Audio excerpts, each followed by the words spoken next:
Selamat pagi adik-adik sekalian, anak-anak sekalian, mahasiswaku yang tercinta. Selamat datang kembali pada pertemuan kita yang ke-11, perkuliahan kita yang ke-11. Ingat, perkuliahan kita yang ke-11 ya, pada mata kuliah Sosial Media Marketing. Salam budi luhur. Seperti yang sudah kita diskusikan beberapa minggu yang lalu, yaitu tepatnya pada pertemuan ke-10, bahwasanya memahami konsep komunikasi yang harus dilakukan oleh kalangan pemasar terhadap customernya itu begitu penting ya. Nah, seperti yang adik-adik perhatikan di depan layar, itu ada seorang ilmuwan dari Inggris bernama Rogers tahun 1962, ya cukup lama ya. Itu mengatakan bahwa dalam bukunya Explore this Process of this book, Diffusion of Innovations.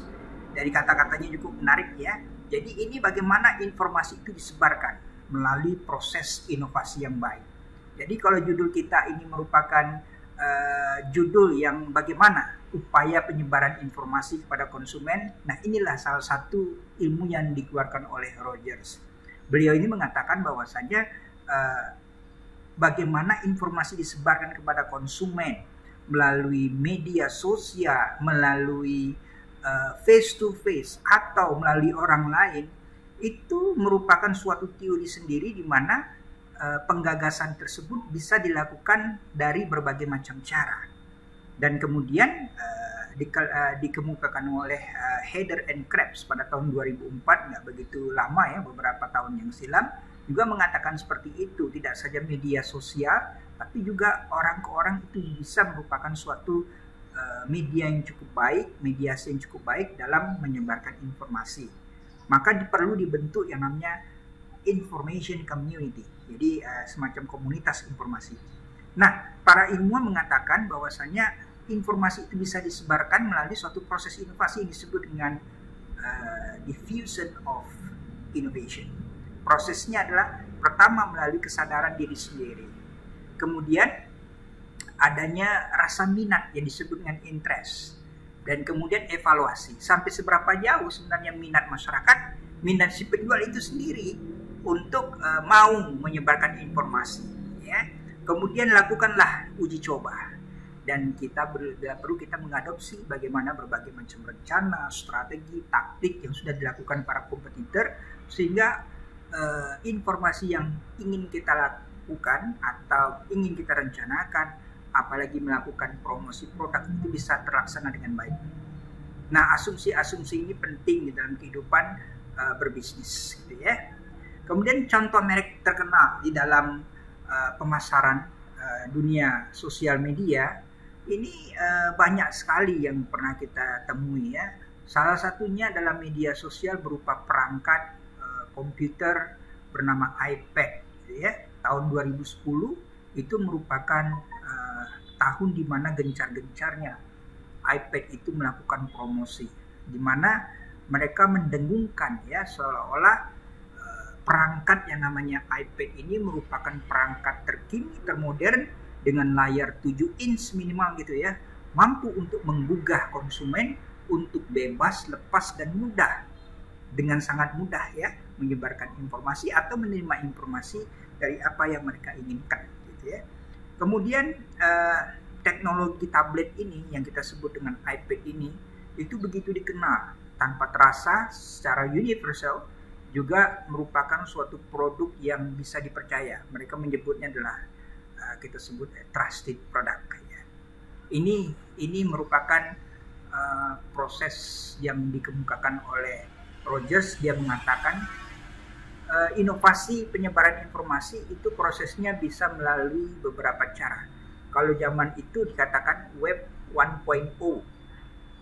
kepada 2.0 ya. Jadi web from 1.0 to 2.0 technology structure.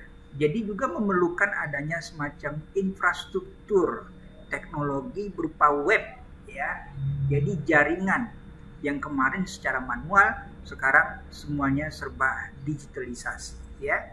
Jadi apa perbedaannya? Kalau web 1.0 atau web 1.0 yang dikemukakan oleh Rogers itu mengatakan bahwasanya penyebaran informasi yang dilakukan ya, Ya, yang dilakukan ini dikatakan demikian gitu ya, kira-kira itu hanya sebatas proses manual biasa gitu ya.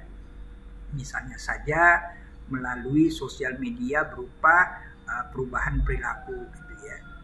Jadi dari mulut ke mulut, bisa dari orang ke orang, paling besar melalui telepon gitu ya.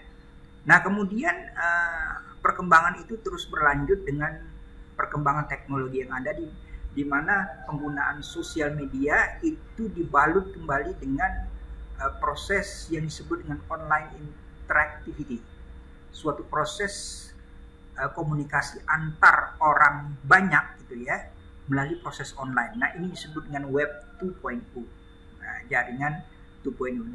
Dan dari mana itu bisa terjadi? Inilah kecanggihan teknologi sendiri.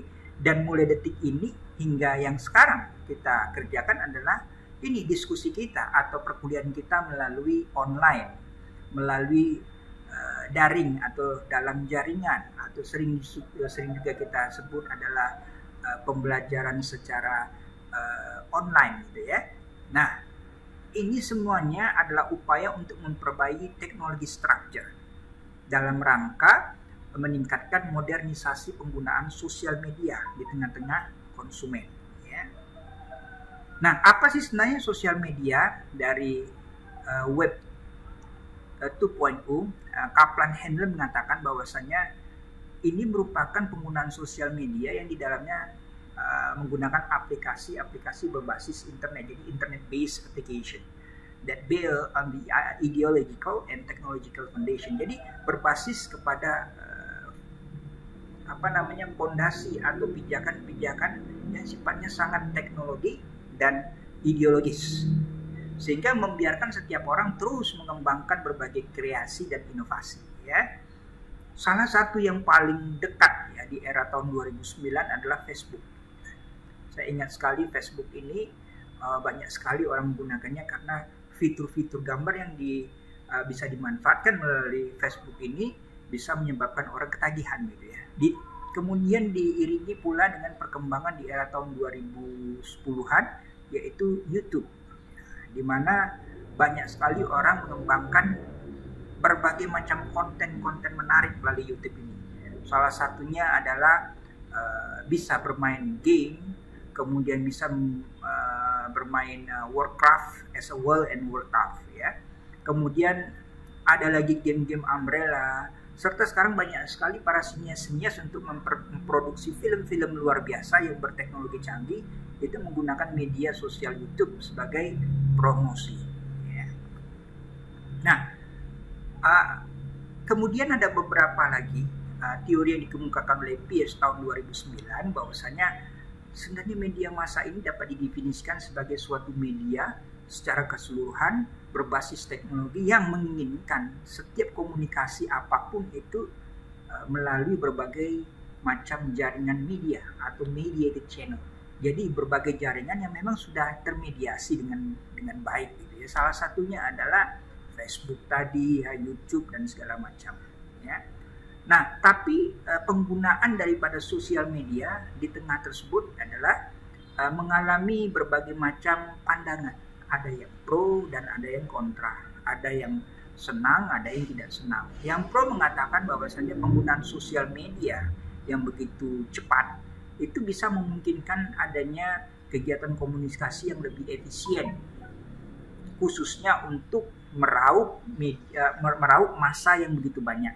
Kemudian efektivitas penggunaan biaya yang bagus. Jadi meskipun biayanya tinggi, namun efektivitas tujuan, visi dan misi yang ingin dicapai itu bisa tercapai. Contohnya saja ya, kita ingin berkomunikasi dengan orang ya, melalui via telepon, terkadang bisa, terkadang tidak.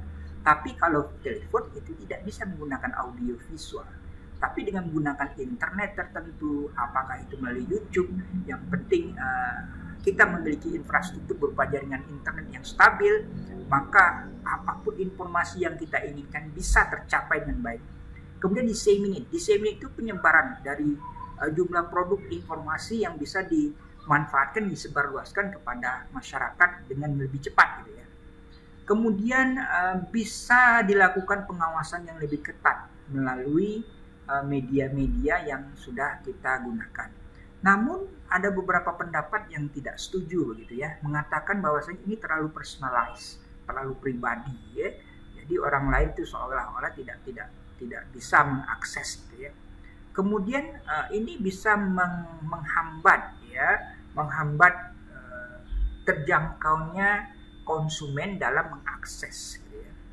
Dan lebih mengarah kepada sistem informasi dari atas ke bawah katanya.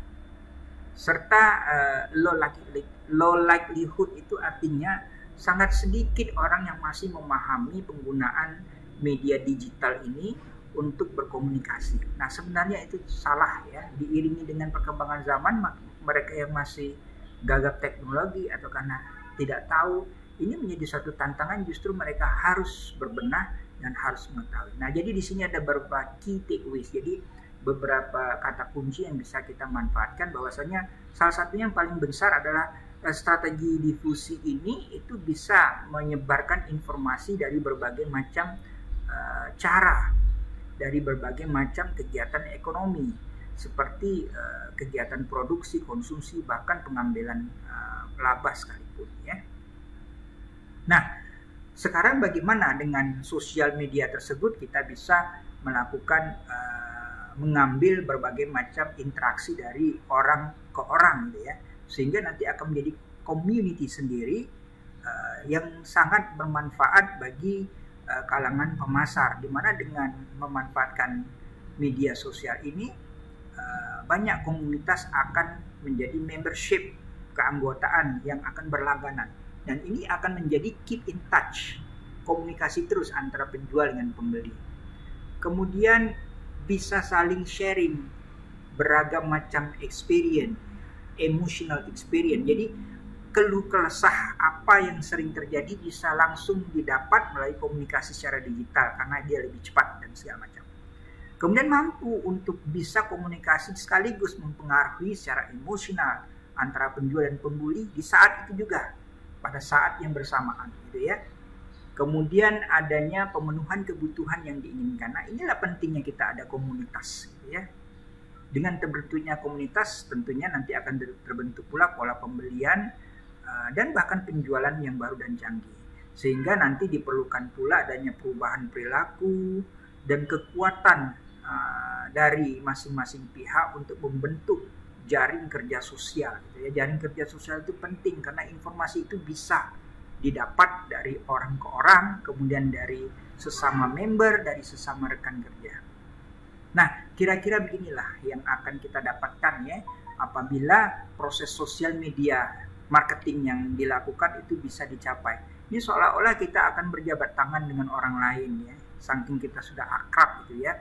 Jadi setiap bisnis dan kompetisi itu bukan saling bersaing, tapi justru udah saling asah dan asuh gitu ya, saling menjadi suatu pendamping yang baik, partnership yang baik, bahkan bisa bersanding bukan bersaing sebenarnya.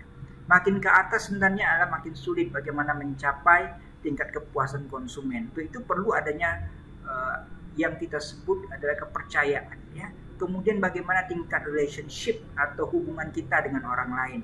Nah, kalau kompetisi itu sebenarnya bukanlah sesuatu yang negatif, itu di mana-mana perlu agar bisa menciptakan tingkat emosi dan motivasi yang tinggi. Kemudian ke bawah nih agak sedikit ringan, makin ke bawah makin ringan sebenarnya ya. Itu bagaimana sumber yang terpercaya bisa didapat. Kemudian bagaimana upaya relationship kita dengan sesama. Kemudian kita bisa mendapatkan kalangan pakar-pakar yang bisa kita percaya ya untuk bisa berkiprah dalam memasarkan produk kita, merancang network yang diinginkan dan lain sebagainya. Sehingga nanti pencarian yang akan kita lakukan itu bisa melalui advertisement ya, bisa melalui iklan. Itu kalau zaman dulu yang kita sebut yellow pages ya, zaman sekarang tidak ada lagi ya, bahkan sudah dihilangkan oleh berbagai macam para pengguna jaringan internet ya. Tapi yang paling sering sekarang ini adalah Facebook, WhatsApp, serta yang kita sebut dengan YouTube. Oke, adik-adik sekalian, itu beberapa teori atau konsep yang memang perlu kita ulas sedikit agar kita memahami betapa perkembangan teknologi sekarang itu perlu diikuti. mulai daripada komunikasi biasa secara manual, sekarang sudah meranjak kepada komunikasi melalui sosial media yang cukup canggih. Baik, terima kasih atas perhatiannya. Salam sukses, salam budi luhur. Sampai ketemu lagi. Selamat pagi.